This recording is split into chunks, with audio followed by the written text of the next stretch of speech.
Good afternoon, everyone, and good morning and good evening to all of those who are calling from around the world. It is a great pleasure to have you with us today. My name is Marisol Estrella. I work with the UN Environment Program at the Crisis Management Branch based here in Geneva. And it is our pleasure to host this webinar as part of the Global Network on Environment and Oil and Gas webinar series.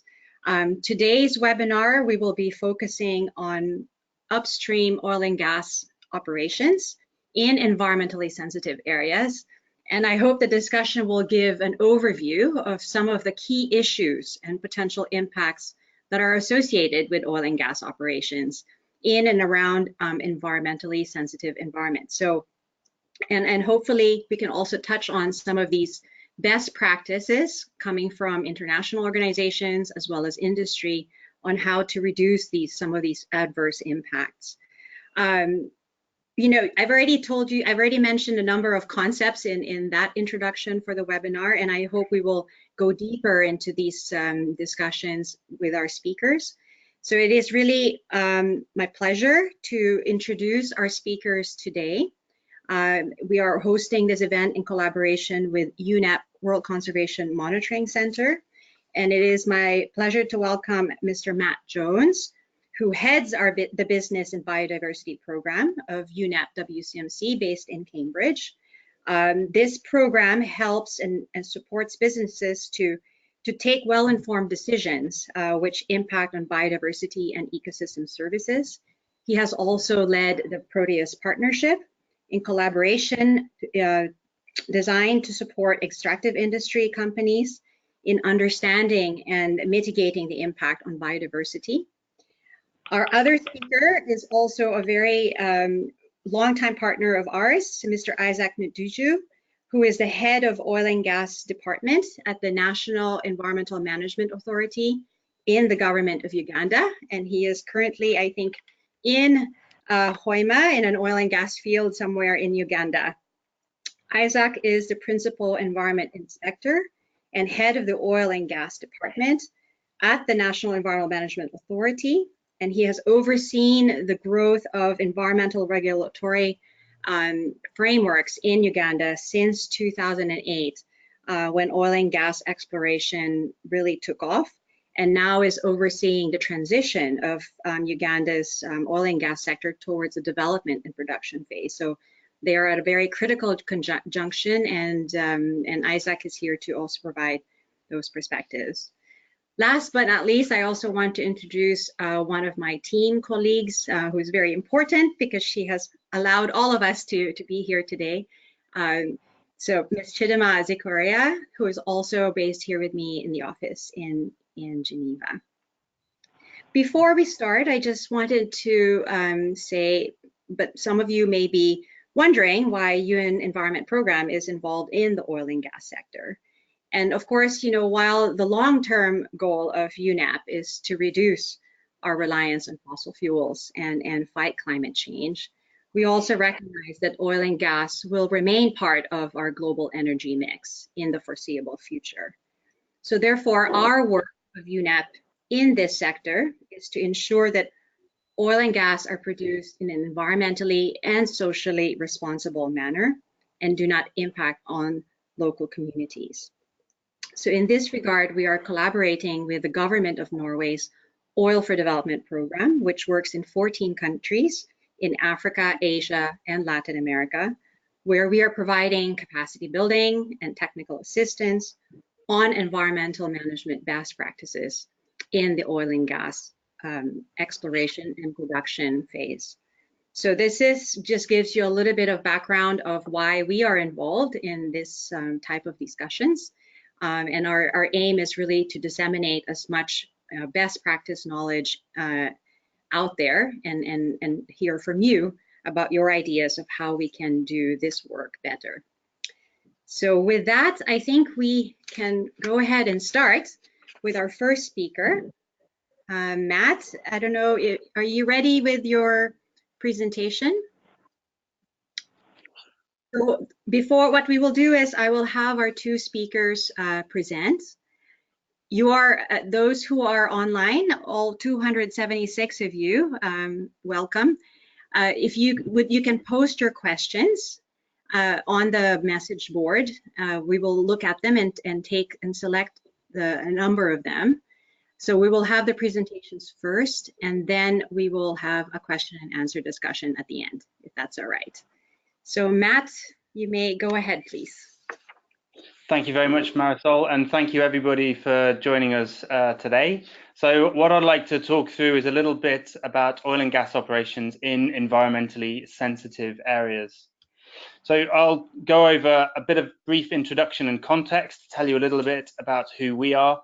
I'll talk about the upstream oil and gas life cycle, and I'll also talk about industry best practice in biodiversity management. So in terms of our organisation, we are the specialist biodiversity assessment arm of the UN Environment Programme. We strive for a sustainable world for biodiversity and people. And part of our objectives is around developing capacity to make use of knowledge on biodiversity and ecosystem services. And that's very much where webinars such as this play an important role. So to begin with, what do we mean by environmentally sensitive areas? The map I'm showing you is a synthesis of data that supports an identification of what we might call critical habitat, areas that are particularly sensitive to operations, areas that might be particularly sensitive from the point of view of an oil and gas operation being within that or closely located to it.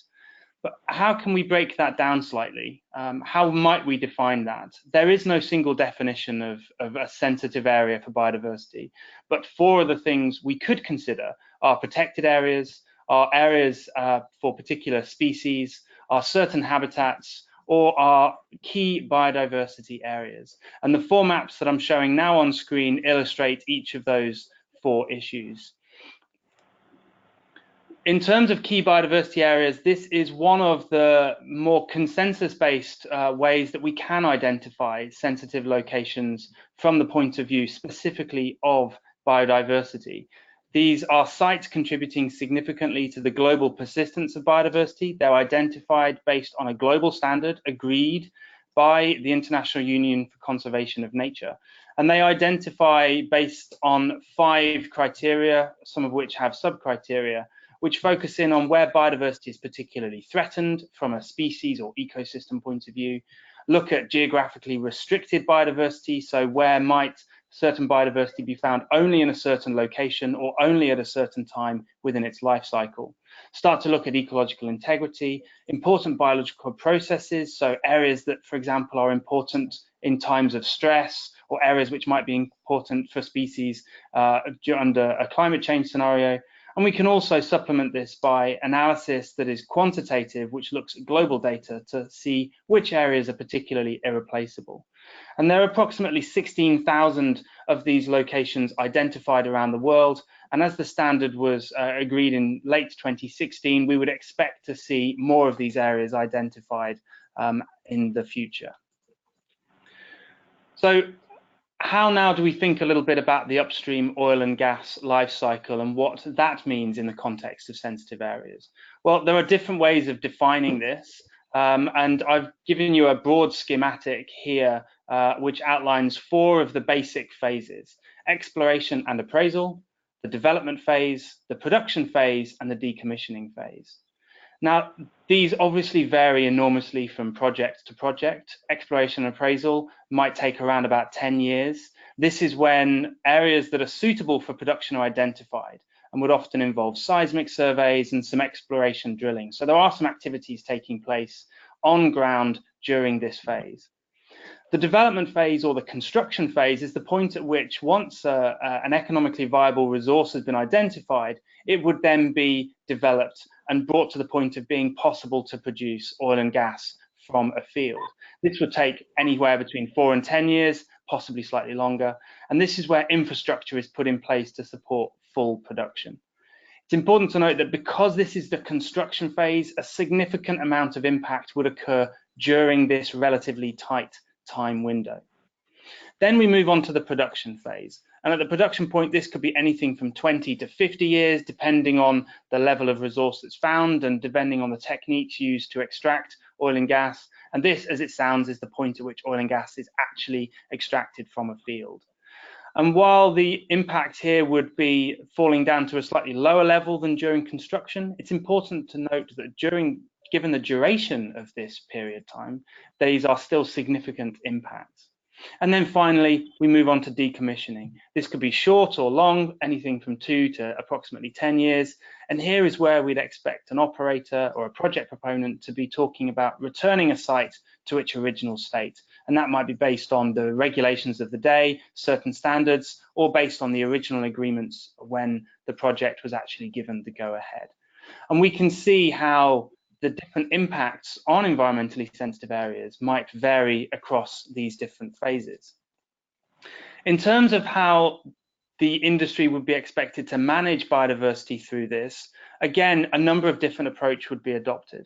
But under a risk-based approach, we would expect companies to follow a relatively common 6-step scenario, which looks at screening, at scoping and baseline assessment, moves on to impact assessment, looks at impact mitigation, and then thinks about monitoring and verification. And it's a common misconception that these would happen in line with the oil and gas upstream life cycle, but in fact we would expect these to occur iteratively throughout that life cycle. So for example, at exploration and appraisal phase, we might expect there to be screening, scoping, baseline and impact assessment all done before a single seismic is carried out or a single well is drilled. We would then expect the same activities to be carried out in preparation for development and production, and we might expect them to be repeated again for decommissioning, depending on how the project has progressed.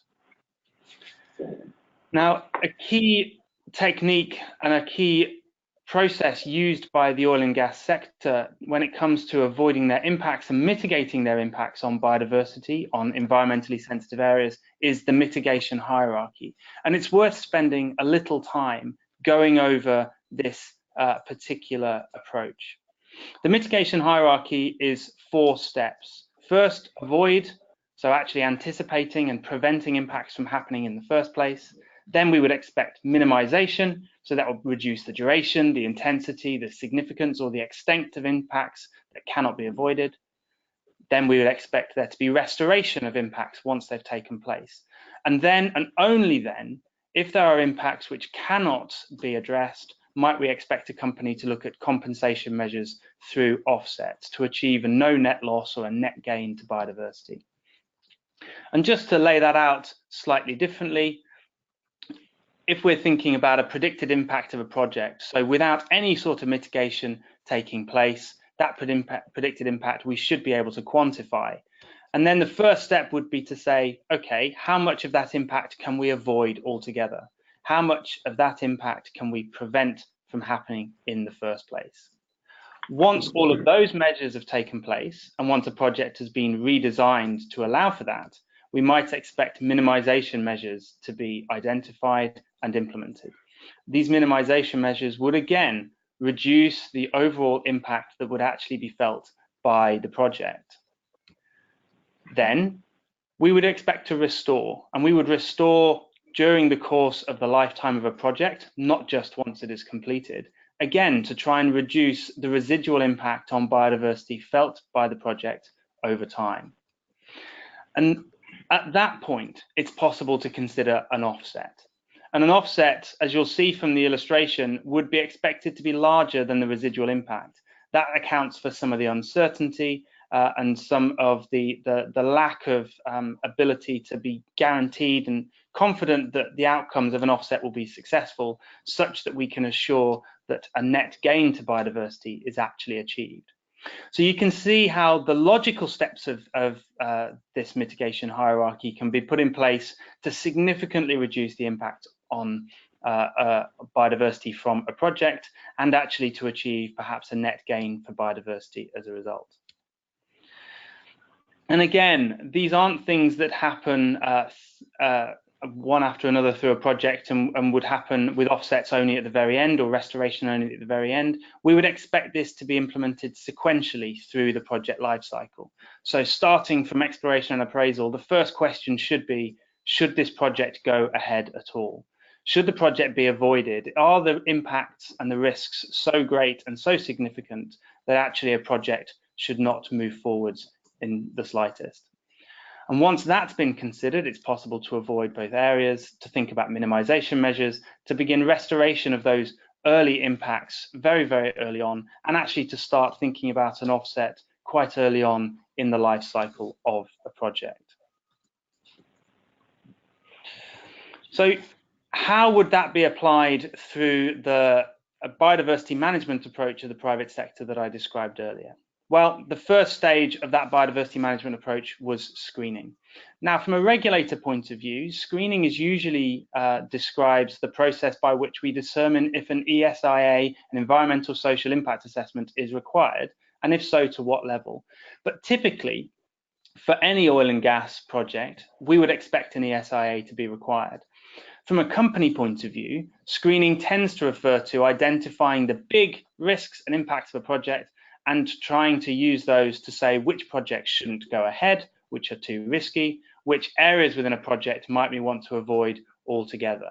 So screening thinks about likely impacts and thinks about the sensitivity of proposed locations so that before boots are on the ground, there is an opportunity to avoid impact. It is absolutely crucial for that first stage of the mitigation hierarchy, that avoidance stage. And then we'd expect a company to move to scoping. And here regulators and the private sector are talking the same language. So we're talking about scoping of impacts which require further study. So scoping for an environmental impact assessment, scoping for what assessments need to be carried out as part of this project. And this scoping phase is all about determining priority impacts for further study. What is there that we can anticipate that really does require much more study in order for us to be running a successful and competent impact assessment? This would also help to inform the baseline, and the baseline is absolutely crucial to determining the potential impact of any project that might go ahead. If you think back to my schematic of the mitigation hierarchy, there was a straight line that ran across the screen, which was our zero line. Without the baseline, without a quantification of the current existing conditions for a reference point, we cannot know what the potential impact needs to be compared against. So we can't understand how change should be quantified, and we can't understand what impact might be required to be mitigated. So this baseline is absolutely essential, and it's very, very important that baselines are done well with competent assessors who are looking at the data that can be collected. They should be based on existing data, but a baseline should be bolstered by additional primary data collection, and the initial baseline assessment should inform what data collection has to happen through the course of the project. So this is much more detailed than the very early screening and scoping, which might be based on a desk study of a few global data sets. This would need to go into more detail. And once this baseline has been completed and once it is understood, it can then start to inform impact assessment. And when we think about impact assessment, we need to think about different types of impact that can be felt by the oil and gas sector on environmentally sensitive areas. And we would think about direct impacts, those which are the direct result of the project. And this might include direct species mortality and disturbance. So for example, the seismic impact on whales of noise in the ocean, or impacts on migration or breeding or other behaviors that might happen of species. We need to think about introduction of invasive alien species. So this could be through transportation or revegetation programs. So during restoration efforts, there can be an introduction of foreign organic matter that might actually have a negative impact on an ecosystem. Habitat loss, conversion, and fragmented are relatively well understood and easily recognized. So when we actually have to bring a site into a new area, there would be clearance for the footprint. And this is a very obvious signal that there is some habitat loss going on. We'd also expect that there might be some pollution, and there would also be a contribution to climate change, particularly from the direct energy use or through flaring and venting or fugitive emissions from an oil and gas project. In addition to direct impacts, which are often the more obvious, it's very important to expect an understanding of the impact assessment for indirect, induced, or cumulative impacts. And this might include social influx and increasing road access. So this could result in overexploitation of resources from access to an area that has previously been inaccessible through the introduction of a new road, for example, for a project. Changes to local economic conditions, which might stimulate agricultural expansion as people move into an area to feed the new oil and gas workers that have moved into a location. Changes to the local environment, so soil erosion, from habitat conversion as a result of a project, and then of course climate change and changes to habitat structure and extent. Cumulative impacts are those which are not the sole responsibility of an individual company, but are those which occur as a result of multiple operators within the same area. Those could be operators within the oil and gas sector, but they could also be operators from other sectors as well. And this might result in habitat loss combined with operational noise, for example, which leads to particular impacts on species, bioaccumulation of chemicals and heavy metals from several different operators, overexploitation of water from multiple operators, for example. And then the result of combined land use change from oil and gas, from tourism, from a hydro dam, all of these could result in cumulative impacts when brought together. And an impact assessment should be iterative. This is a really useful diagram that's from some guidance given by the Cross-Sector Biodiversity Initiative. And this documents the process that ought to be followed, whereby an initial design, you might be able to think about avoidance, minimization, restoration, and offset measures. But actually, a change in design would increase the proportion of avoidance measures and reduce the others. And a further change in design might reduce restoration and offset in favor of more minimization measures. There's a solid reason for this. If we avoid impacts in the first place, from a project proponent point of view, it should actually be cheaper. If there is no impact, then it should be cheaper than having to fix it after the fact. So there's a solid business case for why a company would want to iterate their project design to try and reduce that residual impact as far as possible. But doing so comes back to that solid baseline. Without a robust baseline, it's very, very difficult to be able to change and iterate on these designs. And it also has to be informed by stakeholders and their views and perceptions. So thinking about implementing each of those 4 stages in turn, at the avoidance stage, what are some examples of mitigation measures we might have? Well, the first and most obvious one is site selection. It's possible not always to put a project within an area of high biodiversity. If we look across a landscape, there will always be a gradient of values, and it might be possible to locate a project site away from the highest biodiversity. We can also think about expecting rerouting of pipelines or roads or other linear infrastructure around particularly sensitive locations. The project can be designed in different ways to avoid impacts. So directional drilling can be used to avoid the most sensitive locations. Drilling pads can be sited together so that they reduce habitat fragmentation by being co-located. And then avoidance measures can also include scheduling. So if activities happen completely outside of a migration season, so when a certain species is not present, then the impact on that species will be avoided. Moving on to minimization measures, after those avoidance measures have been exhausted, there are a number that can be adopted. So for example, physical controls like installing culverts that maintain connectivity for a species. So underneath a road, allowing species connectivity to take place. There is obviously an impact still on the species. It has to use the culvert, but it can actually minimize the impact. Using bird flight diverters on transmission lines. This is similar. Operational controls can be adopted, so managing staff behaviour, preventing there from being indirect impacts of bushmeat hunting, for example, through robustly implemented policies. Managing access to areas, so using a permitting system that keeps the most sensitive areas off limits to all but the most essential personnel. And then abatement controls, things that might address, for example, invasive species management. Just to bring some of those to life, I'd like to give you 2 case study examples, both of which are publicly available. One is a case study from Chevron operating off the coast of Australia on Barrow Island. This is a very, very sensitive location, and a key consideration for the project is invasive species control. So the images you can see on the right-hand side are the washing down of quarantine equipment. So equipment that's been quarantined is then washed before it's actually transferred. And after the project equipment has been cleaned, it's actually completely wrapped to prevent the ingress of any invasive species, which might have a significant impact on the very, very sensitive location wherein this is operating. So you can see how these abatement controls are addressing invasive species as a key risk from this project.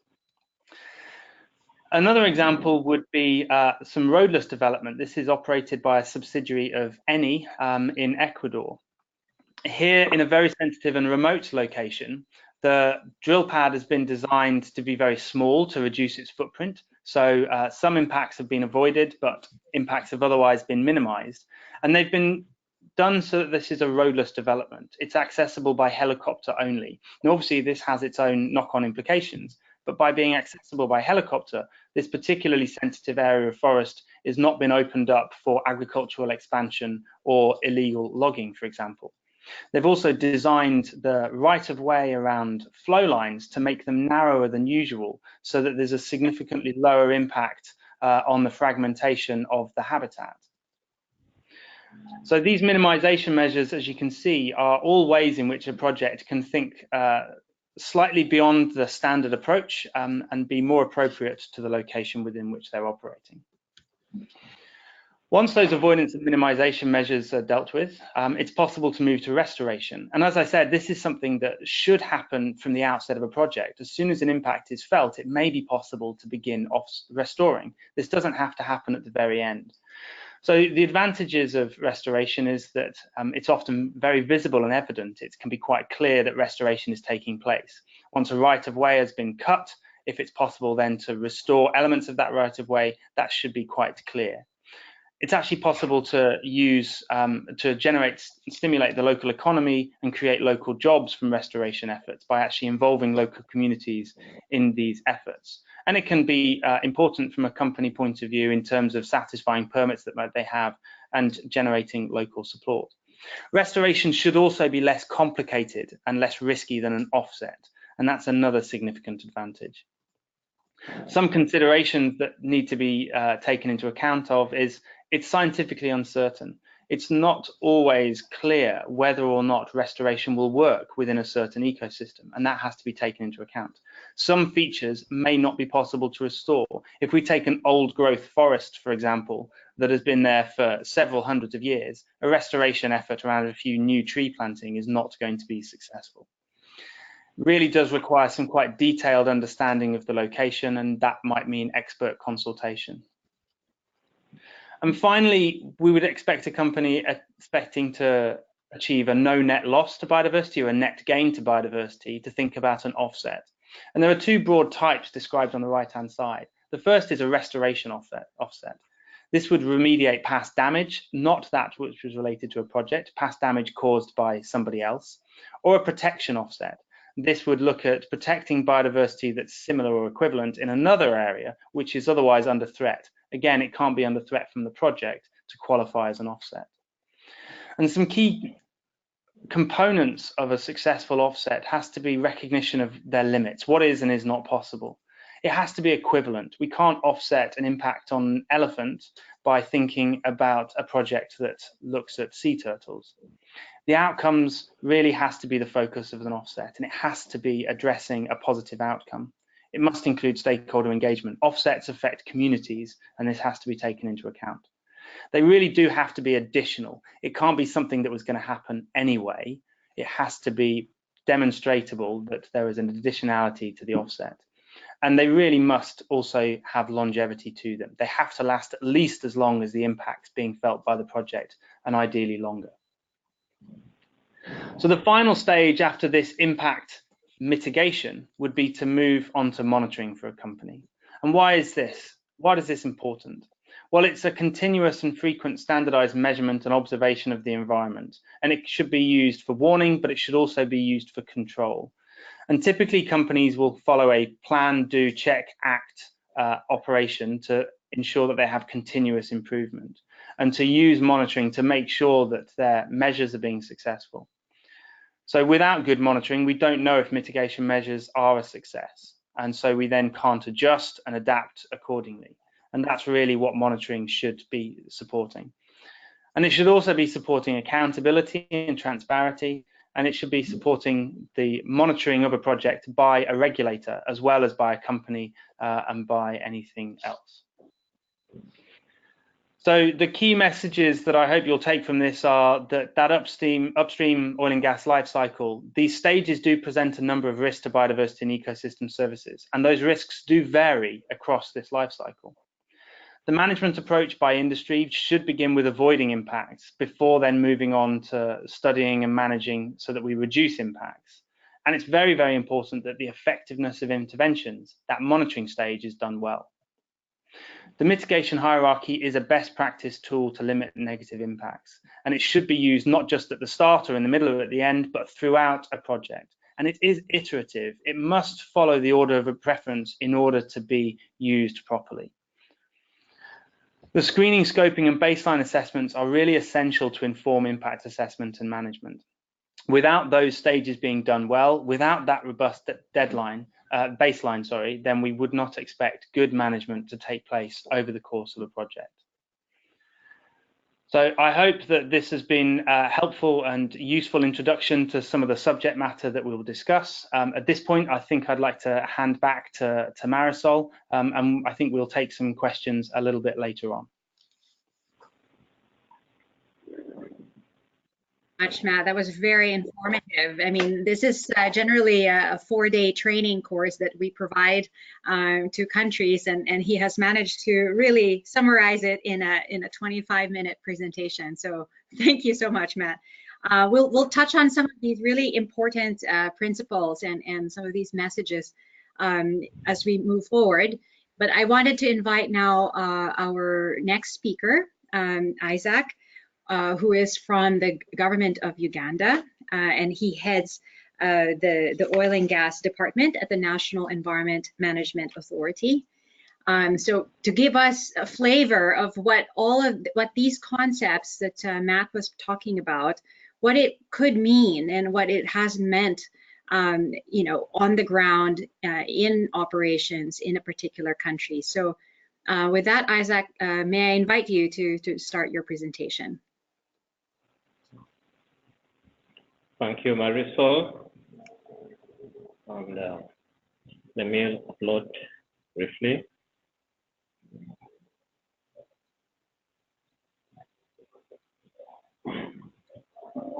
Well, Isaac gets his presentation ready. There is a question box that you can put your questions in. You're not able. Those of you, welcome to the 329 people who are signed in. You can post your questions. You won't be able to speak, unfortunately, but we'll try to get your questions. So thank you. Isaac, go ahead, please. Okay, welcome everyone. And it's my pleasure to share with you the experience of undertaking oil and gas activities in environmentally sensitive areas. The case of Uganda is what I shall be presenting to you. Hold on, Isaac. We don't. Right now, we don't have your presentation on the screen. Really? Yes. Perhaps you have to accept being a presenter. Because I have accepted from Chi. Chi, could you read? Accepted again. There. Okay, now we see it. Great. If you can pull up your presentation. And put it on a presentation mode, that would be great. We see right now just your desktop without the presentation, Isaac. Really? Just give me a second. Let me get the presentation up. There we are. Okay. There. Perfect. Welcome once again. Now it looks right. Yes. I'm glad to share with you the experience of Uganda in undertaking oil and gas operations in environmentally sensitive areas. The presentation will be very close to what Matt has presented. You'll be able to, I think, link or identify with a few things that Matt has presented, and there will be some unique cases. But the outline of the presentation, there will be an introduction let you in on what a few people may not be aware of where Uganda is or what it's all about, the oil and gas sector in the country.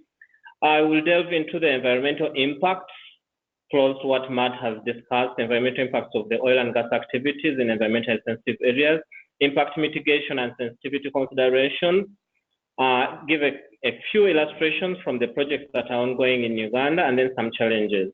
There will be lots of pictures, but I hope they not cause a distraction. And the first picture simply shows a well pad within a protected area and drilling ongoing. Introduction. I thought it is important that we all place where Uganda is, for those that may not have heard of it, even those that have heard of it. It's a small, relatively small developing country, right in the heart of Africa and bordered by 5 other countries. There are a few facts about it being landlocked or land-linked. It is about 1,200 kilometers from the coast. And if you remember the image that Matt presented about sensitivities worldwide, you might not have noticed that something that Uganda, where Uganda is placed in Africa, a lot of sensitivities have been identified for such an area. So this is an extract of the map of Uganda and the sedimentary basins where oil and gas activities or where oil resources have been explored. We have 6 sedimentary basins. The one in yellow is the Albertine Graben that has already been proven to contain oil reserves. We have 3 other basins, the Hoima Basin, Lake Choga, and the Moroto Basin that are under investigation.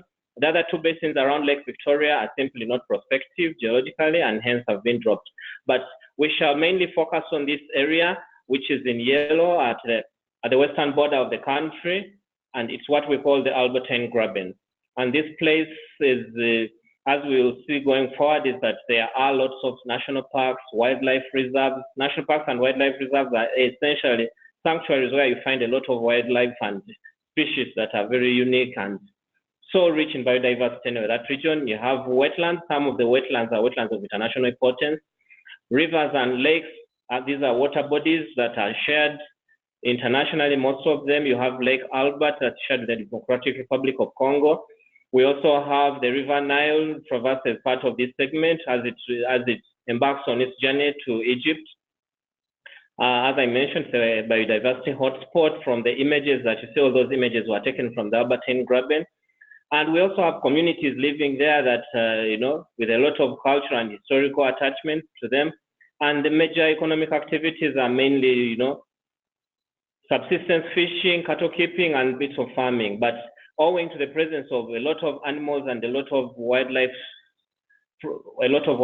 plus the biodiversity that does exist in this place, it is really a tourism haven and a lot of tourism goes on in this place. So let's look closely at that region and the oil and gas activities that have gone on. This map shows places where petroleum exploration has gone on, and you will see in the northern part, we had exploration area 5, something happened there from 2005. Right in the middle of the Pakwach area, we have had exploration for oil and gas here. We shall look more into this area. We've had others within the Lake Albert shores. A lot of exploration has gone on. And then southwest as well, we've had exploration activities going on. But why I bring this map is that next to that, we want to superimpose the protected areas that are in this region. So you will find that we have the East Madi Wildlife Reserve, we have the Murchison Falls National Park, the Kaboya Wildlife Reserve, Semliki Wildlife Reserve, Mountain Rwenzori and the national park associated with it, Kivale National Park, and then Queen Elizabeth National Park. So you can see that we really have an overlap between oil and gas activities plus lots of protected areas. And this is not to mention that there are lots of forest reserves still within this area. There are central forests and tropical rainforests that do exist in this area that this map may not show because we don't want it crowded. So the status of oil and gas, the status of the sector in Uganda, the first commercial discovery for petroleum was in 2006, although initial exploration and petroleum activities are taken place way back in the 1930s. The crude oil that has been discovered is quite waxy and heavy. To mention that it usually solidifies at room temperature. We have three major operators, Total, Totalo, and Sinok. And during exploration and appraisal, 121 wells were drilled within the area that I showed you previously. Of these, 39 were exploration and 89 appraisal wells. And then 106 of the 121 encountered hydrocarbons. And then 36 have been flow tested to confirm the reservoir behavior. And subsequently, the country is transitioning from the exploration appraisal to the development part of the cycle. If you relate with what Matt presented, the oil and gas cycle, so the country is transitioning from exploration to development and appraisal of certain wells, but still there is exploration happening in certain areas that, because only a small fraction of the Albertine Graben has actually been effectively explored. So we will later look at three main projects that are happening in the transition, Tilenga, Kingfisher, and ECOP. But part of the commercialization plans of the government is that we shall produce this oil, export part of the crude, have some meeting the domestic needs, as well as power generation. But we will look closely at the next images. So what are the environmental impacts? This picture is quite interesting, although I didn't put a lot into it, but this shows an exploration well that within the country, you have Lake Albert here, a few kilometers, about 50 kilometers across this lake, you get to the Democratic Republic of Congo, a neighboring country. We have a lot of wildlife that habituates within the Kaboya Wildlife Reserve. And this lagoon is quite a haven for several aquatic organisms. Fish tend to breed in here. We have hippopotamuses. The picture shows, you may see this was wildlife actually. These were schools of hippos within the neighborhood. We have lots of crocodiles, but we shall look at that later. So what are the environmental concerns? It is important to always recognize that the exploration, development, and production activities really have the potential for a variety of impacts on the environment and society at large. And the impacts usually depend on the stage of the process within the petroleum or the oil and gas cycle, the size and complexity of the project, the nature and sensitivity of the surrounding environment. So the effectiveness of planning, pollution prevention, impact mitigation, and control techniques is really of paramount importance. And subsequently, we need to be mindful that whereas the negative impacts can be disastrous or can be quite a handful, with proper care and attention, they can be avoided, minimized, or mitigated. So what are some of the impacts? Matt delved into some of the impacts, but for the case of Uganda, we've had land disturbance and with the issues of clearance of vegetation, land use changes, soil erosion, because it's a landlocked country. In most of the oil and gas producers, I think activities are offshore. So this may not be an issue, but once you get to sensitive areas inland, then you must look at some of these. We have ecosystem disruptions. Matt mentioned habitat loss, but yes, habitat loss, changing the behavior of animals, the ranging patterns. We can, there is habituation of wildlife, as we shall see in the next slide with some examples, that it is actually possible for these impacts to strongly affect the environment. There's potential for pollution of both air, water, and land, the emissions and discharges from the sector, the issue of waste management, especially for landlocked countries. You find for offshore activities, produced water could be handled offshore, but in a landlocked country, the waste management aspect becomes really critical because you need to find the right way to treat and discharge this waste or deal with it in an environmentally sound manner. We have aquatic impacts. Obviously, there are issues of water quality and the quantity, given that the sector still requires lots of water. Usually the volumes of water that are needed for the sector are pretty big, and hence you need to mind or be mindful of the impacts on the water quality and water quantity. Aquatic life that thrives within the water systems, as illustrated in one of the images earlier on, that it has the potential to be impacted upon and compromise its integrity compromised because of the oil and gas activities. Then we have tourism. For countries like Uganda, where tourism is key and a key contributor to the economy, I think that many tourists find that the developments are either unsightly, they are an inconvenience, you have increased traffic. At times, tourists and the oil and the workers in the oil industry must share roads and resources, other resources. Hence, the activities may become a nuisance. I put this aside because the human and socioeconomic impacts from the industry are, again, quite a handful to deal with. Because for Uganda's case is that most of the areas where the discoveries have been made in the Albertine Graben are predominantly rural.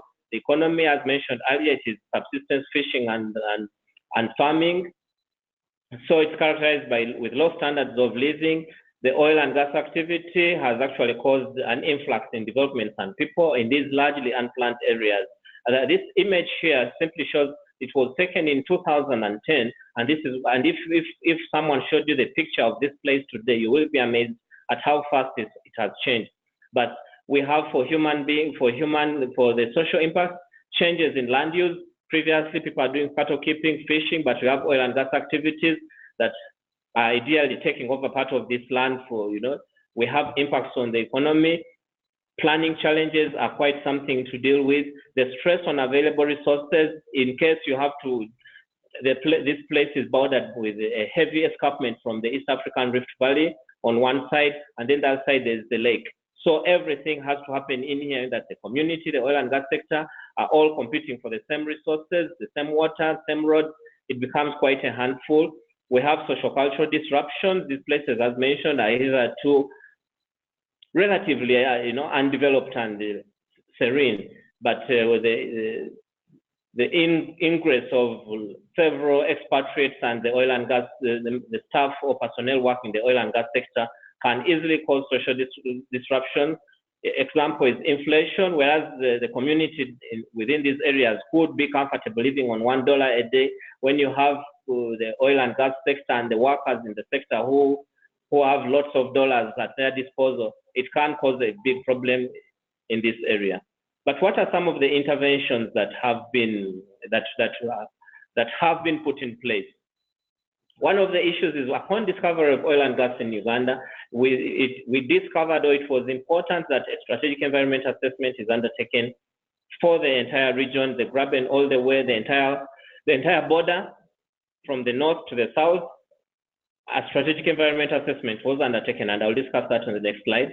An environmental sensitivity atlas had to be developed, or we had to at least establish the environmental sensitivities within the Albertine Graben so that we can understand what we are dealing with, we know where everything is, and ideally push forward the sector without compromising a lot on the very sensitive areas. Matt mentioned that there's always need for a robust environmental baseline, and so the country developed a monitoring plan with a robust environmental baseline. There were some challenges, or there are challenges that still need to be addressed in terms of the baseline, because the place was very undisturbed, and so everything, or a lot of studies must go on as we speak, or as the sector moves forward. The environmental laws and the legislative framework had to be revised, ideally to accommodate the discovery of the oil and gas sector vis-a-vis the environmentally sensitive places that will be hosting the sector. Obviously, there are emergencies. We are very mindful of the emergencies, given the sensitivity of the Albertine Graben and the areas where oil and gas activities are ongoing. We needed to have to cater for emergencies, and one critical plan that has been developed, or that is almost completed now, is the National Oil Spill Contingency Plan, so that before we get into full-scale production, we are ready as a country to deal with any spills, contingent or emergencies that can arise from the sector. And obviously, there has been a lot of priority has been put on capacity building for regulatory institutions, because we need to, and by capacity, I mean we need to have the tools, you need to have the knowledge and the skills of how to deal with issues of the oil and gas sector within the sensitive areas. And unfortunate or fortunate for Uganda, whichever way someone looks at it, some can say it's fortunate in that you're setting your trailblazers, because much of the activities on land in sensitive areas, there are very few countries that have done it, so the precedents are very, very limited, and we have to learn on the go oftentimes. Matt talked in detail about the environmental impact assessment process, and so the EIA process is one of those. We have comprehensive environmental and social impact assessments that need to be undertaken prior to the activities and the projects that are running in the oil and gas sector. And then for Uganda, we have chosen as a country to have a permanent presence of the regulators. So members from the Petroleum Authority, from the Uganda Wildlife Authority, the district local government, as well as the National Environment Management Authority, have a presence when operations are going on almost throughout, throughout the activity 24/7, as if it can be put that way. But beyond that, we also have multi-sectoral monitoring, because often when you work in isolation and the matters of environment are very cross-cutting, it is important that every once in a while you work with other regulators so that you have the experts in wildlife, working with experts in water, experts in petroleum, experts in forestry issues. And then subsequently, we've undertaken site restoration and rehabilitation for some of the places that have been affected. So I talked about the strategic environment assessment. This was undertaken by the government of Uganda so that we can consider the environmental issues and concerns at the earliest possible time in respect of the oil and gas sector, especially looking at the policies, plans, and programs of government that are associated with taking the country forward. The SCA registered 135 issues. It was really very highly consultative, and it was also an iterative process. And the 135 issues, you look at issues of loss of farmland, how there are cross-border issues, population booms, communicable diseases, inflation, impacts on fishing, animal habituation, animal disturbances. A lot of issues were registered during the exercise, of which 18, if I wasn't to call them salient, we would say overarching recommendations. 18 overarching recommendations were taken forward, and we needed to ensure that the oil and gas issues are integrated into the plans of the various sectors, because if the fishing sector was regulated and was in place before oil and gas, now you must be mindful of what are the interactions between fishing and the oil and gas activities. If it was tourism, what are the interactions?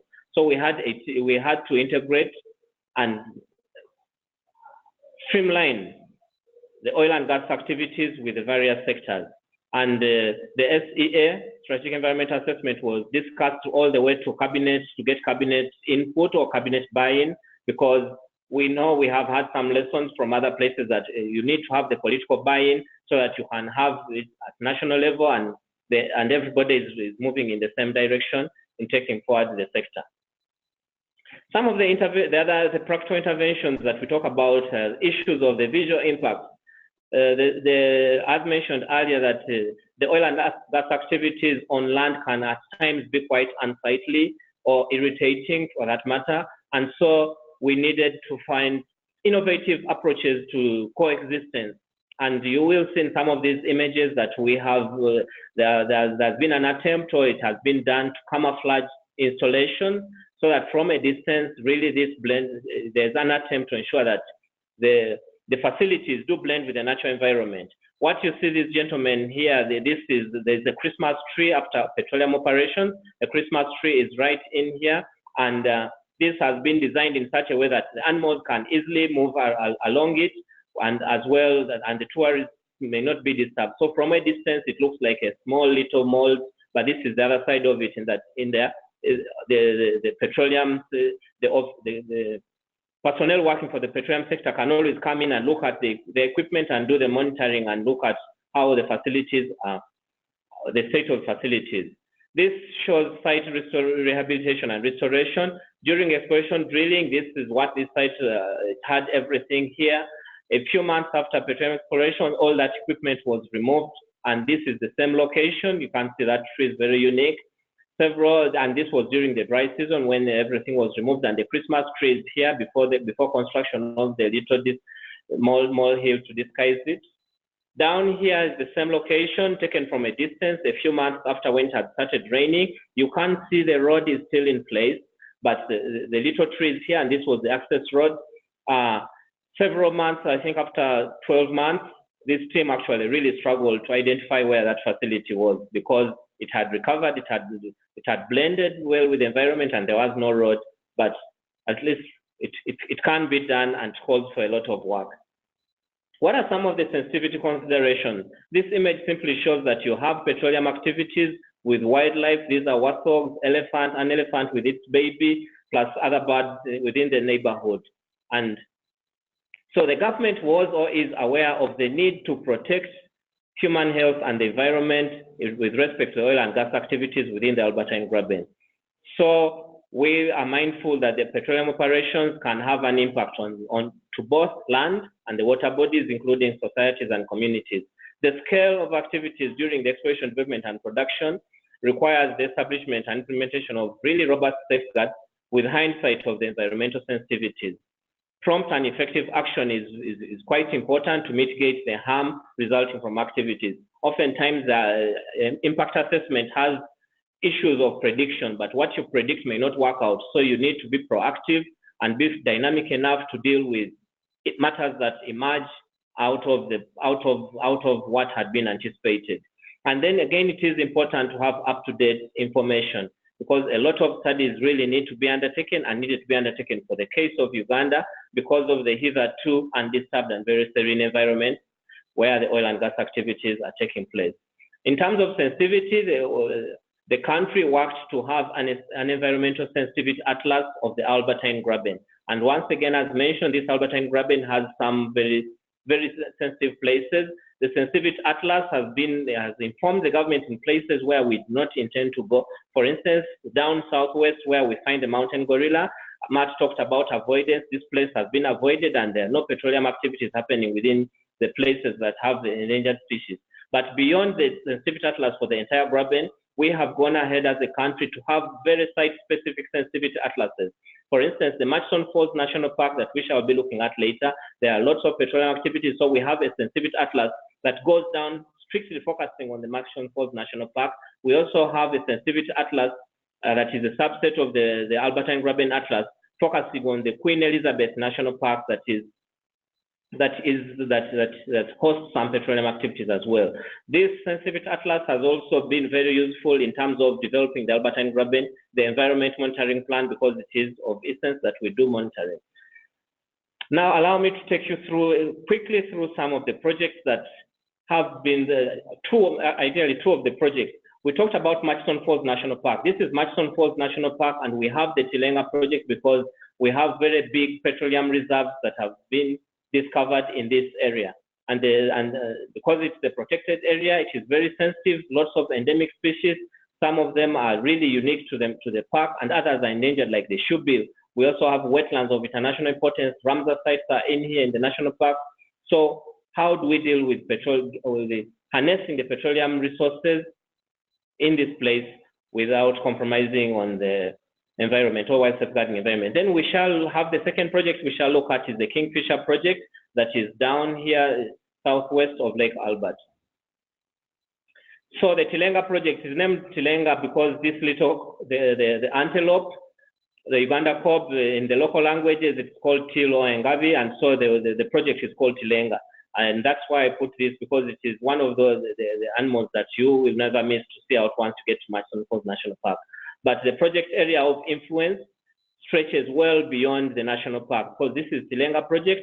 Part of the project is within Murchison Falls National Park, which is this green, but the other part of it falls within this community.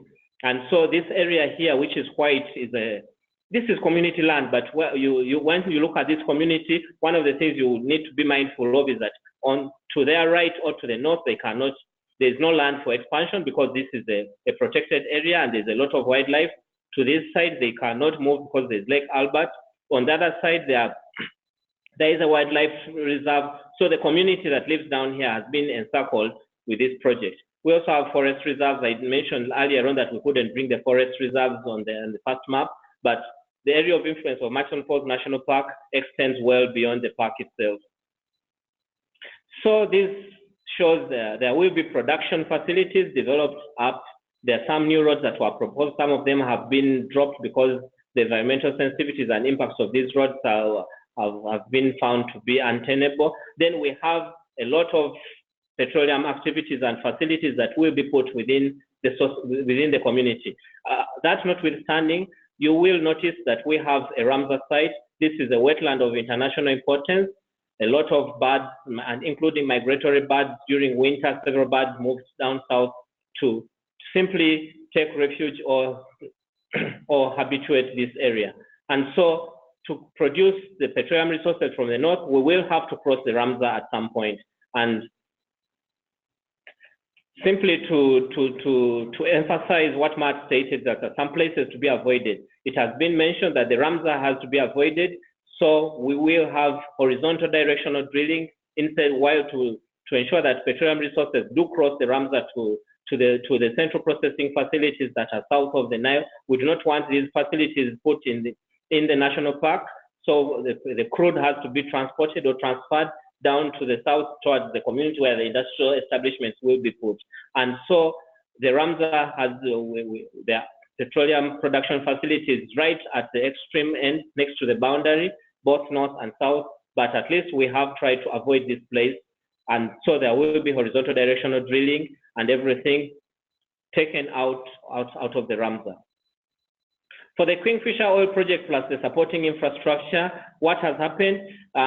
To the right, this image simply shows the petroleum production and exploration infrastructure that will be happening in the Kingfisher area. But that notwithstanding, we need to transport the crude oil from Kingfisher to the central repository within Kabale. And around Kingfisher, again, we do have Bugoma Central Forest Reserve. This forest reserve has chimpanzees and pangolins that are endangered species. We also do have the Kaboya Wildlife Reserve here. And so if we needed to move or to transport the crude oil, a pipeline had to be constructed, but we are trying to avoid these sensitive places. The pipeline has run right in the middle to head to a place where we will have the refinery and other infrastructure. Of course, there were some roads that were proposed, like the road R5. Fortunately, this road has been dropped, and so other roads will be constructed to access this place. What are some of the challenges? There are definitely capacity limitations and constraints. The matter has to do with a developing country. You have skills. The skills need to be developed, and that's not something you do within a very short time. There are technological as well as institutional challenges. Some institutions have had to be established initially before we go into production, such as the Petroleum Authority, that ideally oversees everything happening in the sector. We needed supporting infrastructure. As mentioned earlier on, access to these places was relatively hard, so you need to construct roads, you need to put in electric power lines. Issues like internet have to be worked on, and so a lot of infrastructure has to be put in place to be able to harness and get the petroleum out, or put the infrastructure down there. Oftentimes, best industry practices, it has been mentioned that what is best industry practice? The oil and gas sector has developed a lot of capacity internationally in getting crude from petroleum resources offshore. But for land processes, especially in protected areas, almost everybody is learning. Best industry practices can at times may not be in harmony with what is best for the national laws or the standards, or even what needs to be done. For instance, the industry uses lots of light. Yeah, they're working 24 hours day and night within a protected area. The protected area has a lot of activity. The nocturnal animals several animals are nocturnal, and then you have these installations with lots of light. So whereas light is good for industry, we have to strike a compromise in that the types of lights that are used are not a nuisance or a disturbance to the coast environment. Site rehabilitation and restoration has been, we focus a lot on this on the go without really waiting, as illustrated earlier on. But oftentimes there are lots of things that are unpredictable. Things happen. You might attempt to rehabilitate, but the behavior of wildlife is unpredictable. Sometimes you've planted grass, then the animals come in and feed on the grass that has been planted. Sometimes you try to landscape the place and the rains do come and you have lots of soil erosion. So site rehabilitation and restoration, whereas I wouldn't say it is a magic bullet, but it comes with a lot of challenges, and so you must have the dynamism to adapt to some of these issues. And then I've mentioned a lot, wildlife is quite unpredictable. What stops a buffalo may not stop an elephant. What stops an elephant may not stop crocodiles or lizards. So you have the diversity of wildlife or species that you need to consider, to protect, and to ensure that it is not harmed, is not something that is easy to deal with. Then we will have planning challenges. I've talked about communities. about communities and that host communities. So these images simply show you a few examples of the challenges that we do have. This is a Christmas tree after drilling, and you have several birds that are simply coming. You know, the birds coming through the air, and some of them decide to put their nest right on the pad. So this is a picture that was taken from this same place. When you're doing restoration, to the right you have a buffalo that chose to come, and with the entire clan, it was a herd of buffaloes that came and made a nuisance of a place that has been restored because the fence has actually been removed. You don't want the fence staying there. Sometimes during exploration drilling, you have animals creeping in, like this crocodile was rescued following it, you know, because it was attracted to the waters that were on the pad. As we do conclude, the concluding remarks I can make is that the oil and gas sector has progressed. You know, several discoveries have come in board. The regulation and institutional framework has been improved, and then commercialization plans are being taken forward for the country because we feel it can be done. Government has put in place critical legal, regulatory, and institutional framework that has been mentioned earlier on. The development of the sector poses some challenges, but these are being addressed and they can be addressed. If they cannot be addressed, then definitely we tend to go into the aspect of avoidance. If we feel the impacts or the negative impacts and challenges are on hand are beyond our reach. A lot of work still has to be done, especially I've talked of we've developed sensitivity maps for Murchison Falls and Queen Elizabeth, but the entire Albertine Graben, we need very site-specific sensitivity maps, and we need to get a lot of information. Sustainable and balanced development is a priority for government. Frameworks have been put in place following all the studies and all the interventions that have been made to ensure that we do have some coexistence between oil and gas and the sector. So one of the issues is how do we achieve amicable coexistence? So for anybody that is intending, and which may become the trend because it looks like increasingly all over the world, people are looking for petroleum resources and even other extractive valuable minerals in the non-conventional places like protected areas that were either undisturbed. So how do you achieve amicable coexistence and a win-win position? Thank you. And for some of you that are with us, you're welcome to Uganda. And this image is simply shows what happens with the tourists. We have wildlife, and then we have petroleum activities going on in the background. Actually, you find these animals seemed more concerned about the tourists than because they were all looking at him instead of the petroleum activities in the background. Thank you very much, Isaac. I mean, I think that gave us a really bird's eye view of what's happening in Uganda and a lot of the challenges that you have faced and overcome. So thank you very much. We have had a very busy question board here with many questions. I won't be able to take all of them, unfortunately, but I'll try to summarize some of them in larger sort of discussion points.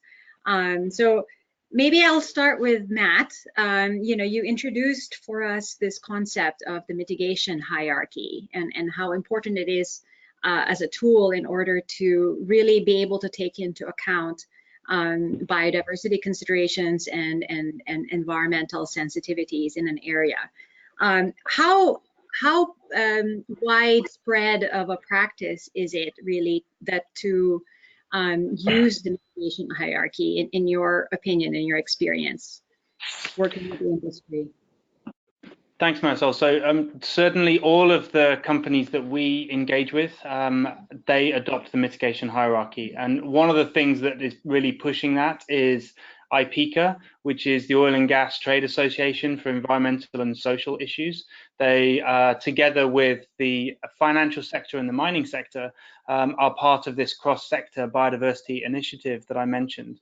And they have done some really good thinking about how to implement the mitigation hierarchy and have done an awful lot of work promoting that, particularly among their own members.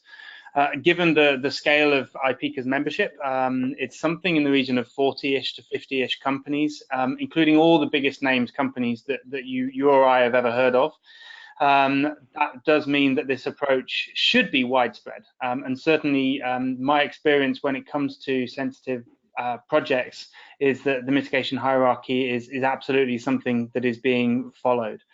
I'm not sure how closely it is followed by national oil companies. That's something that obviously, because there are fewer national oil companies who are part of organizations like IPICA, but that is that from an integrated oil and gas company point of view, and from the super majors and the majors and all the biggest international companies, certainly my experience is that they do use the mitigation hierarchy. We're also seeing it in some cases written into national legislation, and most recently in the Convention on Biological Diversity's Conference of the Parties in the end of last year, which took place in Egypt. There was actually a reference within the decision on the mainstreaming of biodiversity within the energy sector to encouraging national governments, parties to the convention, to adopt the mitigation hierarchy appropriately within their own national laws.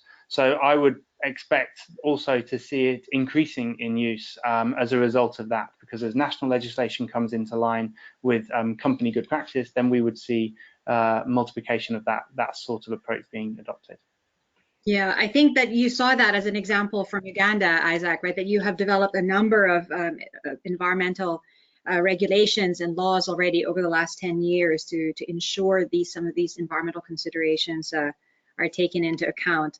But let me just come back to this mitigation hierarchy concept, because there was a lot of questions around that, and I imagine people are very interested. I mean, you had emphasized, of course, that the most important part of this mitigation hierarchy concept is the avoidance and the mitigation, right? And only the other aspects of restoration and offset should then be considered. But there was this question, and I'm sure it's in people's minds, about this concept of offsets. And I just wanted you maybe to reflect and give an example of what this offset could look like in oil and gas, sort of within the context of the oil and gas operation. And what are some of the challenges or constraints really to why you also said that, offsets is really the last option? Yeah, sure. So, I mean, an example, a more detailed example of an offset would be, let's say at the end of a project, we established that it's not been possible, or it's not going to be possible by the end of a project to address all of the impacts on a forest habitat, which is home to certain species. What we would then expect the company to be doing is to be identifying a similar habitat that's relatively close to where the impact is being felt. And that's really important. It can't be an offset that happens in a completely different country on the other side of the world. It absolutely has to be happening within ideally the same landscape or the seascape where the impact is being felt. And so having identified a suitable area of habitat, which is broadly equivalent to the sort of location which is going to be impacted by the project, we would expect to be looking for an offset which is achieving like for like or better. And what that means is looking at equivalent values. So looking at the same types of species that are found in the impacted site, are they present in the offset site?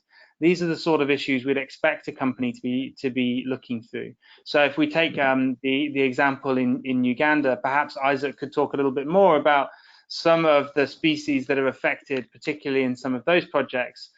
We would expect those same species to be benefiting from an offset in that situation. And you asked Marisol about some of the challenges around offsets and some of the problems. Well, one is that quantifying of like for like or better. What does it mean? What does it look like? And that's where I kind of come back to the baseline being so important, because without good data, it's really, really difficult to be starting to understand that. And it does require companies to be going out and looking for data, not just where they are, but also in other locations, so that they have that counterfactual scenario that they can be looking at. And so then they can actually start to identify where equivalent values of biodiversity might be found. And one of the key challenges from my point of view with offsets is that obviously they're an important tool from a biodiversity point of view, but we know how important biodiversity is to communities and how the value of biodiversity through the provision of ecosystem services or nature's contributions to people, how that value is felt by local communities. And a big challenge with biodiversity offsets is that they may be, because they're even if they're close by, we might still not see those same communities benefiting from the offset, which are being impacted by within their locality. And that's a real challenge that absolutely sort of has to be accounted for within an offset. It's not okay to impact on one community over here and say, well, it's fine because another community over there is going to benefit. We need to be thinking about the equality and the equity that goes on from a social point of view, as well as from an environmental point of view. And that's a real challenge. Great, thank you. I mean, I think that's very helpful, and it's very helpful. Thank you, Matt. And so you mentioned now the importance of data and having the baselines correct. And so let me just turn now to Isaac, because you mentioned the significant amount of work already that has been put into developing these environmental sensitivity mapping in this region. So maybe just elaborate, now that I give you some time to elaborate a little bit on, what were some of the criteria that you used in order to develop this sensitivity maps? The criteria that we use to develop the sensitivity maps, is that yes, is that what were some of the considerations that you took into account in order to develop this environmental sensitivity mapping for the region? Obviously, the sensitivity mapping is that it is very highly consultative. That is initially, because you find often that what may be considered important to one entity may not be important to other. We have some sources like the IUCN. The IUCN has been very resourceful. The resources at the IUCN, so that you can identify certain species, including working closely with the local communities. You will be amazed at how much the locals tend to always know about things that are happening. Local communities, even within the protected areas, they will tell you that several years back we used to have maybe elephants that migrated through this place. Now the elephants have stopped, all because of the oil and gas activities. Things are changing. So we use a lot of local knowledge, a lot of information from the IUCN, a lot of working with the regulators. For instance, the protected areas in Uganda are under the Uganda Wildlife Authority, and they tend to have a lot of information, and they do advise. Because if, for instance, we know that we have a Ramsar site and a delta that is ideally, it is very delicate. From the experience and from the records that they will have, this informs the information that we put into our atlas. We also have we've tapped into satellite images. Some of the satellite images over time that can take you through time. You are able to tell how the place has transitioned. I think that has also happened a lot. So we've used a lot of satellite imagery and GIS. We have also, I think we've also engaged certain stakeholders. For instance, we have stakeholders like the tourists and tourism operators. They have been very critical in advising on how to coexist, because ideally everybody has, and we've also had to do a lot of sensitization, because everybody wanted the do not touch option. But I think we've chosen to explore the avenue of, can we foster coexistence? Because sometimes you have information like some animals can adapt, whereas others will simply move away. So you need to know what species is in which location, do animal censuses, or get.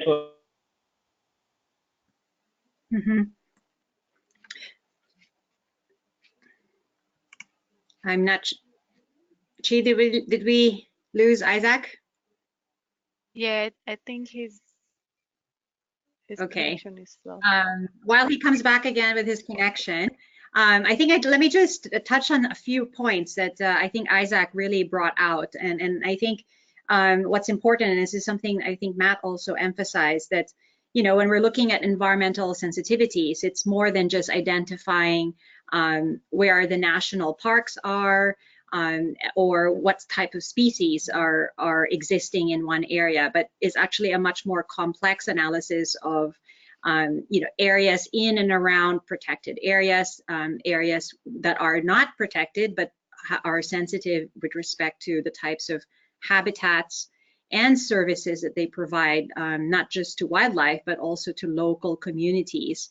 And that's something that I thought was interesting from Isaac, what Isaac was mentioning, that they consulted with a wide range of stakeholders to understand how important certain locations and services and sensitivities are to people, and mentioning the different users of the area. And at the same time, also when you're looking at wildlife, to look at also the temporal nature of their behavior, right? It's also looking at their migration routes and their feeding and breeding needs. So I think this is something just to give those who are listening a flavor of what it means to undertake environmental sensitivity mapping with respect to oil and gas operations, that it's not simply just a listing of species or putting in place, identifying where protected areas are, but it's a definitely much more complex analysis that is needed to develop this baseline in identifying potential risks and how to minimize those impacts. So I was just summarizing and kind of highlighting a little bit, Isaac, from what you discussed about environmental sensitivity mapping. I'm glad you're back online. But there is one point that came from the question board, and something that you mentioned about communities and their role in all of this. So in terms of monitoring and inspections and regulating, what is the role, or is there a role in your experience? How do communities participate in that monitoring, and how do they report environmental incidents in your context, in the system in Uganda? Do you have a mechanism in place for communities to be involved in sort of monitoring and giving input?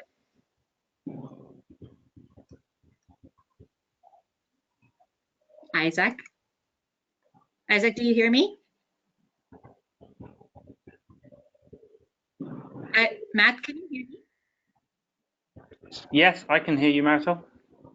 Okay, I'm not sure if Isaac can hear me, although I see him on the screen. Okay, but let me see whether we can get him back online. But Matt, maybe I'll just turn to you. I mean, there was a comment on, that we didn't touch so much on the social and health impacts. However, the case from Uganda in Isaac's presentation, he did touch on these things. But, how much of that is part of the analysis in terms of looking at potential impacts and sensitivities?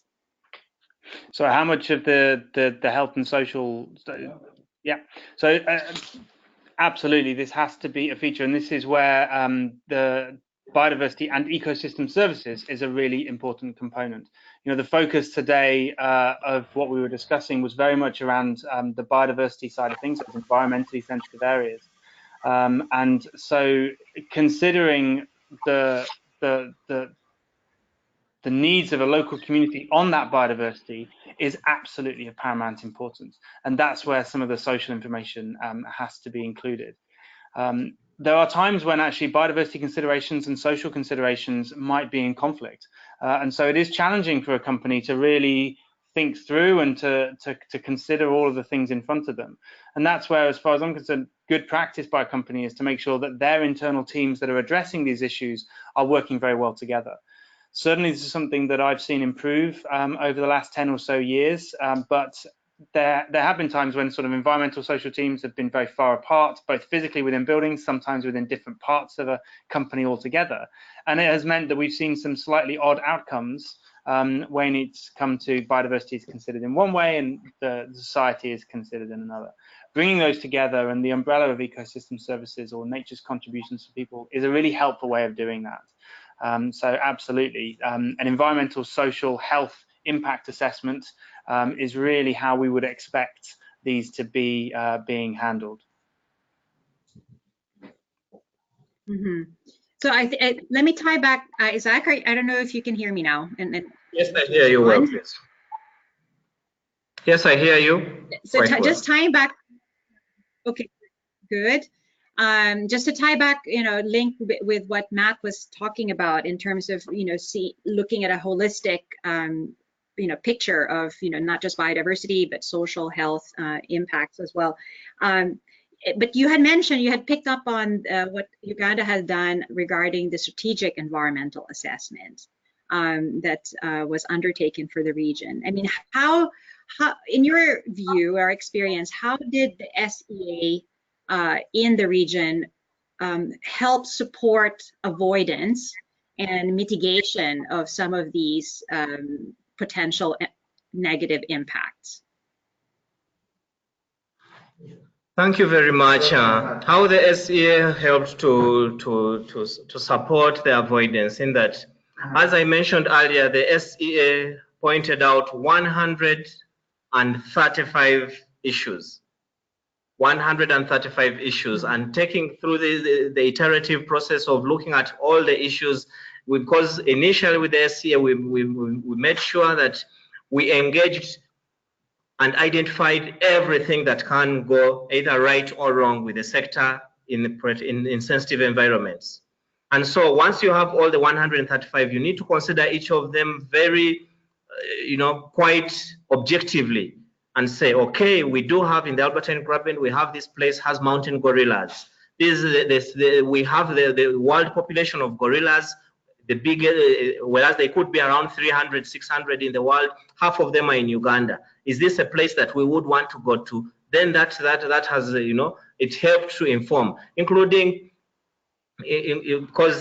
including streamlining, because we have, for instance, the forest sector and the entities that manage forest, the entities that manage wildlife, the entity that deals with management of fisheries. We needed to look at some of the issues that are very important and critical to each of these sectors.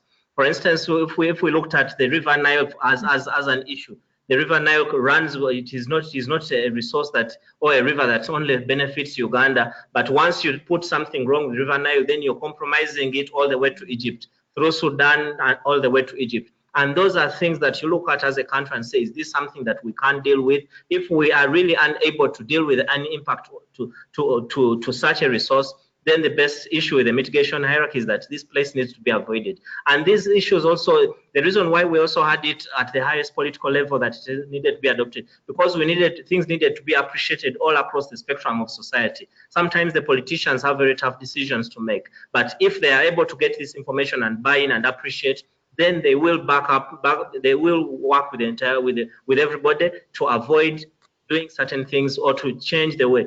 Oftentimes people have compared Uganda maybe to other countries like Ghana, saying we discovered petroleum around the same time, but they are producing and Uganda is not producing. Simply because the SCA informed the political and decision landscape that let us take things slow until we have the right systems and processes and everything is in place where we are comfortable as a country, and then we go forward with this. So I think it was the SCA that contributed greatly to taking a painful decision, because for sure the oil is there, and if we got it out today, there would be a lot of money for a developing country. But when we decided as a country that let us take it slow, it has taken us a few years, but we will get there because we are mindful of the sensitivities of where we're getting the resources from. Thanks, Isaac. I mean, that really helped round up the discussion. So just for those who are listening, I mean, so these are now some of these planning and impact assessment tools that many countries have available. So it is not just the EIA process, which is the environmental impact assessment at the project level, which we had mostly talked about, but there are also these higher level strategic planning and impact assessment tools that countries can use to really help identify the bigger issues and avoid already from the very beginning areas that should be not developed for oil and gas because of the significant social and environmental implications. So I just want to say thank you. I mean, there are so many other questions that came up on the board that I wish we had more time. But we are out of time. But I just really would like to wish thank you to both our speakers today, who really gave us their time and their expertise for very busy schedules. I'm really happy to have been able to commit them for an hour and a half today. So thank you again, both, for really, really great presentations. For those of you who have been asking for the presentations, they are now available actually on your dashboard under handouts. The PDF files are have been uploaded, so they are there. And I just wanted to, before I really move to closing, say that the webinar was recorded this entire time, and we will upload the recording of this webinar on our YouTube channel, which we will disseminate. So if you look up Global Network on Environment and Oil and Gas, we have a YouTube channel with all of our webinars that have been recorded. I also would like to say that at the end of the webinar, you should receive a survey in order to receive your a survey for you to fill out. If we can ask you. And then upon completing the survey, you can receive a certificate of participation into this webinar. What else? Yeah, we wanted to also say that by being part of this webinar, we have subscribed you to our global network on environment and oil and gas, and you should be receiving our monthly newsletters, which is what people were asking for. You know, where can they get materials and updates and publications on some of these issues? This is a service that we would like to provide, is share as much of the available information out there on best practice on environment and oil and gas. So you can join us on LinkedIn, where we provide this regular publications and news features, etc. Matt also mentioned some of the bigger associations that do look at these issues, which include IPIECA, which is IPIECA, which is the industry's association that looks at industry best practice on environment and social issues. So of course you can find it there. And then there are also many, many other sources. The EU has just published their best available technologies guidance for oil and gas operations, for example, and they address a number of some of these issues that people were asking about with respect to waste management and produced water, etc. So there is a lot of, I think there's a lot of information out there, and it's basically what we're trying to do is link up all of these information sources and bring them to you so that we can disseminate it as widely as possible. So with that, I think I will close our webinar, and thank you again for all of those of you who have stayed throughout this webinar. There are still over 300 of you on our platform listening, so thank you. And I hope we see you next year for the next webinar. Most likely it will be in the first quarter, but stay tuned and join us on LinkedIn to see our calendar of events. So thank you again. Goodbye. Signing off. Thanks. Bye-bye. Thank you. Bye.